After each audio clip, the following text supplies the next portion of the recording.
Mesdames et messieurs, je vais ensuite, par la suite, vous faire l'économie de la procédure qui a suivi pour le traitement des saisines suite aux offres de l'opérateur Orange Sonatel déposées sur le marché le 22 juillet 2020. La RTP ayant été saisie par les associations de consommateurs à la suite de la mise sur le marché par Sonatel de ces nouvelles offres le 22 juillet 2020, s'est investie à les instruire en suivant une procédure dans le respect du principe du contradictoire. C'est ainsi que les étapes graduelles suivantes ont été suivies dans le cadre de cette affaire. La première étape a été, dès la mise sur le marché de ces offres,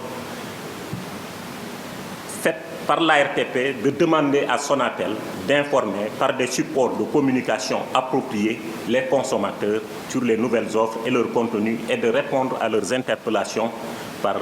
lettre en date du 24 juillet 2020. La deuxième étape a consisté à organiser une rencontre le 6 août 2020 avec les associations de consommateurs, rencontre au cours de laquelle les dites associations ont exposé leurs griefs à l'encontre de l'opérateur. La troisième étape a consisté à convoquer le directeur général de la Sonatel le 10 août 2020, où l'occasion lui a été donnée d'apporter des arguments par rapport à la saisine des consommateurs, des associations de consommateurs et fournir ses propositions de sortie de crise. La RTP a ensuite fait injonction à Sonatel, par courrier en date du 10 août 2020, de suspendre jusqu'à nouvel ordre, conformément à la législation en vigueur, et à titre conservatoire les offres objets des saisines, le temps de poursuivre l'instruction. La RTP a enfin fixé un délai de suspension des offres en question, par courrier en date du 12 août 2020, pour tenir compte des exigences techniques relatives au système d'information et de la facturation. En effet, à la faveur d'une régulation tributaire de son contexte, nous avons estimé que l'arbitrage attendu du régulateur ne saurait se faire sans la prise en compte des intérêts des consommateurs et du contexte actuel lié à la pandémie causée par le coronavirus. Dans ce cas précis, l'application stricte de la règle de droit pourrait ne pas aller dans le sens de l'intérêt général, alors qu'en tout état de cause, la poursuite du dit intérêt général doit inspirer toute institution investie de mission de service public comme l'ARTP. Par la suite, l'ARTP a poursuivi ses échanges avec la Sonatel et les associations de consommateurs en vue d'aboutir à un traitement du contentieux et de trouver une solution équilibrée pour toutes les parties prenantes. Mesdames et messieurs,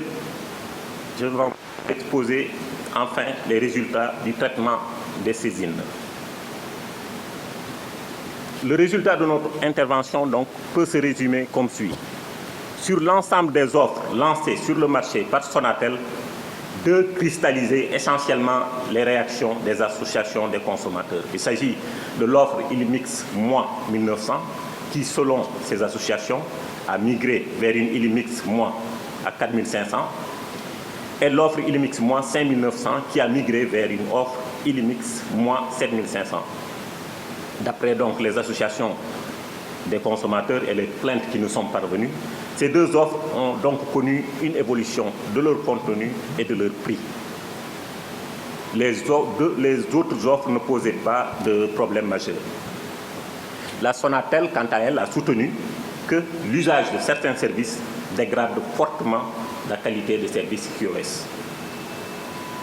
Tenant compte de l'injonction relative à la suspension à titre temporaire des offres décriées, la Sonatel a proposé l'introduction sur le marché de nouvelles offres alternatives, dont une à dominante voix à 2200 et une autre à dominante data à 5500. Il est important de rappeler qu'au profit du consommateur, les prix des deux offres décriées sont passés pendant la période de l'instruction des plaintes, respectivement de 1900 à 4500,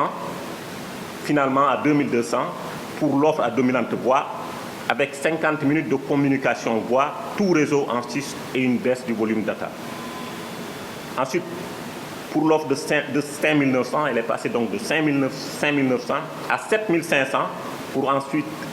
descendre à 5 500 pour l'offre à dominante data avec 3 gigaoctets de données en sus et une baisse du volume de communication voix. L'ensemble de ces mesures devrait permettre aux consommateurs de disposer d'une large palette d'offres lui permettant d'exercer le libre choix en fonction de ses usages et de son budget. À l'opérateur de réajuster ses offres en tenant compte des préoccupations du grand public tout en conservant la liberté de suivre la dynamique concurrentielle du marché et en veillant à la qualité des services fournis sur laquelle nous serons intransigeants. Enfin, au secteur des télécommunications, de préserver la valeur du marché, principal atout pour poursuivre les investissements nécessaires au développement technologique et à la promotion de l'innovation dans les services numériques de qualité et adaptés aux besoins de toutes les couches de la population sénégalaise. Je voudrais aussi vous rappeler que même si la loi confère aux opérateurs la liberté de fixer librement leurs offres et le prix de celles-ci, l'ARTP exerce un encadrement spécifique sur le marché de détail des télécommunications. Cet encadrement se manifeste par la fixation d'obligations spécifiques à Sonatel à travers sa filiale Sonatel Mobile, seul opérateur déclaré puissant sur les 4 marchés pertinents de détail. L'encadrement des promotions, l'amélioration de la dynamique concurrentielle sur le marché de la téléphonie mobile, la création d'un espace économique au profit des opérateurs concurrents et la mise en place de la portabilité des numéros mobiles, etc. Ces différents outils régulatoires mis en service ont permis une baisse continue des tarifs des services de télécommunications, ce qui confère à nos populations, ici au Sénégal, les tarifs les plus bas de l'espace CEDEAO et parmi les plus bas en Afrique rapportés au pays.